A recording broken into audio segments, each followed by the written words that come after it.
For decades, the world measured success through two dominant models in Asia: China's speed and Pakistan's strategy. China offered rapid growth through centralization, a tightly controlled economy, state-led investment, and a massive manufacturing surge turned it into the world's factory. Pakistan, meanwhile, leaned heavily on its strategic location, military influence, and geopolitical leverage, relying on its position as a bridge between East and West. But today, both of those models are showing signs of strain. China's authoritarian system is facing demographic collapse, debt pressure, and rising international distrust. Pakistan, once considered a pivotal state, is now a case study in systemic failure. And then there is India. Long underestimated, often criticized for its chaos, but quietly, steadily, India has begun to emerge as a third model, a model built not on control or coercion, but on complexity. India is not succeeding because it resembles the West. It is succeeding despite not resembling it. It is not a perfect democracy nor a perfect market, but it is something far more important in the 21st century: resilient, adaptive, trusted. Where China silences dissent, India absorbs it. Where Pakistan stifles its political class, India recycles them through elections. Where others fear instability, India harnesses its noise and turns it into momentum. This is not luck. It is not an accident. It is the result of a deep cultural, civilizational, and institutional foundation, one that allows the system to bend without breaking. While Pakistan built its state around the military and China built it around the party, India built around a concept that is harder to define, but far more powerful in the long term: pluralism with pressure. Pressure from the media, pressure from the public, pressure from competition among states. It's messy, it's loud, but it works. And it works in a way that the world increasingly values, because today's global economy is no longer looking for cheap labor or strategic location. It is looking for stability, transparency, innovation, and trust. And in that environment, India has quietly become the most promising bet in the region. When we compare India to China and Pakistan, it is easy to focus on GDP, growth rates, or military strength. But the real difference lies beneath the surface, in the way each country handles crisis, power, and change. Let's begin with China. Yes, China grew fast. In fact, no nation in modern history has lifted more people out of poverty in less time. But it did so by sacrificing transparency, freedom, and openness. For years, this model seemed bulletproof, but today it is showing cracks. The real estate sector, once the engine of Chinese growth, is collapsing. Youth unemployment is soaring. Demographic decline is now irreversible. And perhaps most damaging of all, the world no longer trusts China's data, intentions, or system. Western companies are pulling out, manufacturing is moving to Southeast Asia, and political pressure is rising from every corner of the developed world. In this context, China's centralization, once its strength, has become its greatest vulnerability, because when everything depends on a single party, a single leader, and a single narrative, there's no room for error. Now compare this to Pakistan. Where China suffers from over-control, Pakistan suffers from no control at all. The military dominates civilian institutions, governments change without warning, IMF bailouts arrive every year, and corruption is no longer a flaw, it is the system.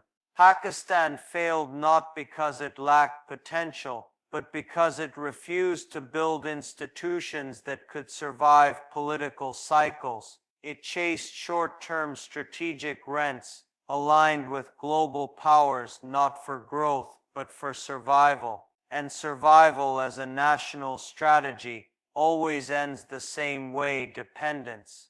India, in contrast, took the harder path.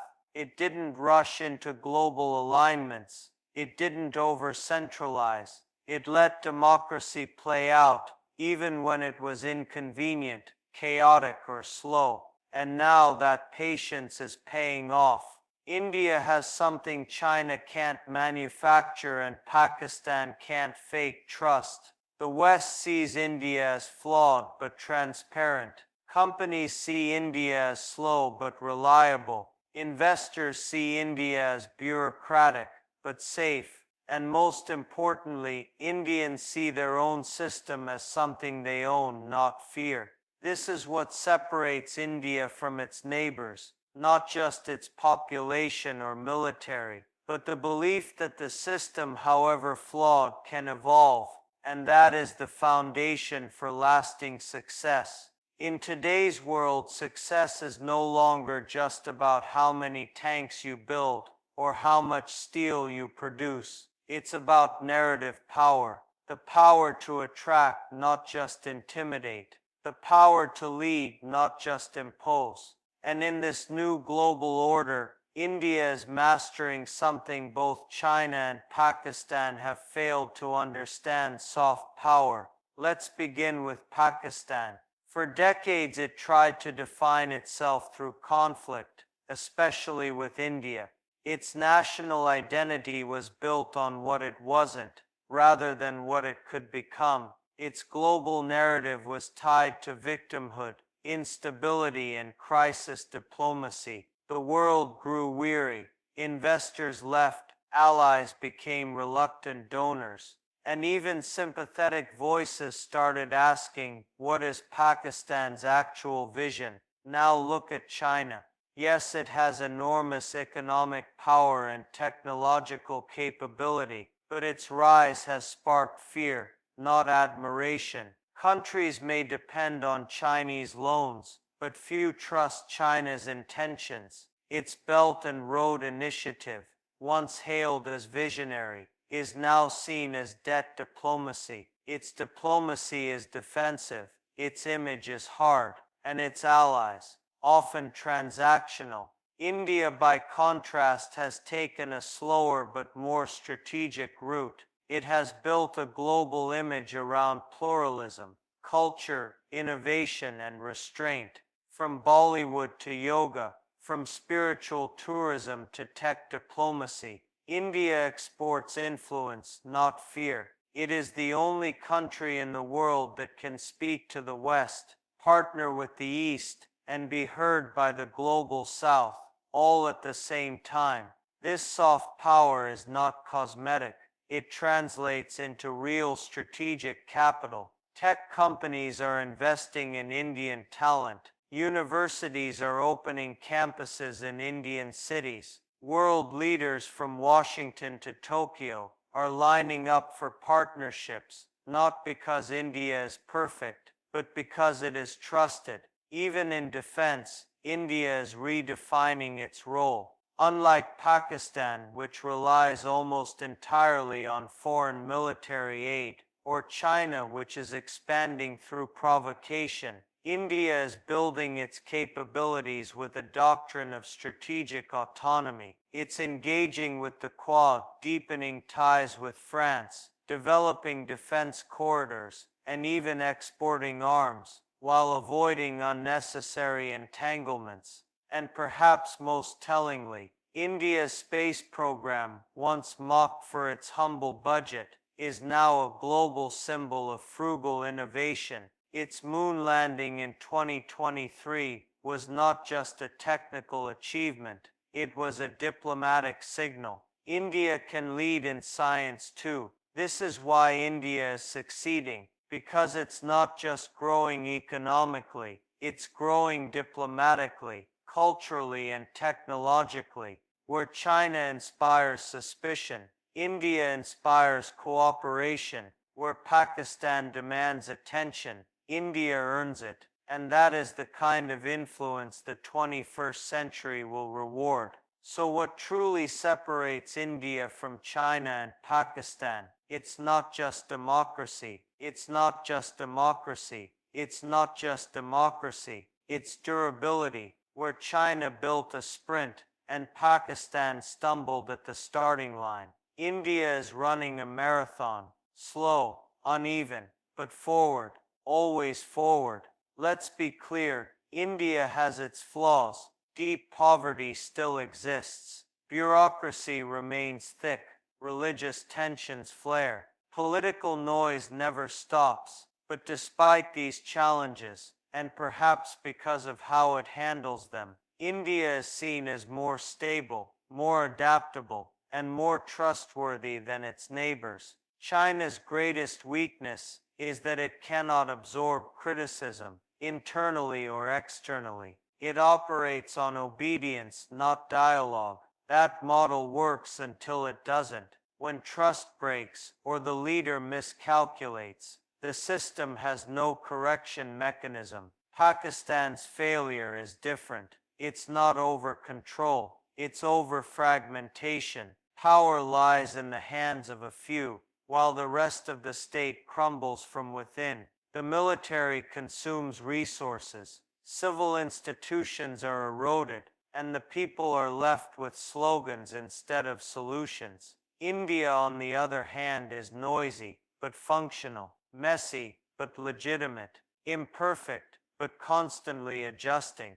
That's the core difference. It is the only one of the three that is moving forward without collapse, without coercion, and without dependency. That's why tech giants like Google and Apple are betting big on India. That's why defense partners from France, Israel, and the US are deepening ties. That's why India is being invited to every major global forum, not as a spectator, but as a stakeholder. It has built resilience where others built dominance. It has earned trust where others forced allegiance. It has nurtured hope where others sold fear. So when we ask why can India succeed where China and Pakistan failed, the answer isn't just in economics or politics or foreign policy. It's in the idea that a country doesn't need to be perfect to win the future. It only needs to be free enough to evolve, stable enough to absorb shocks, and trusted enough to lead. And in this new world, India may be the only one that fits all three.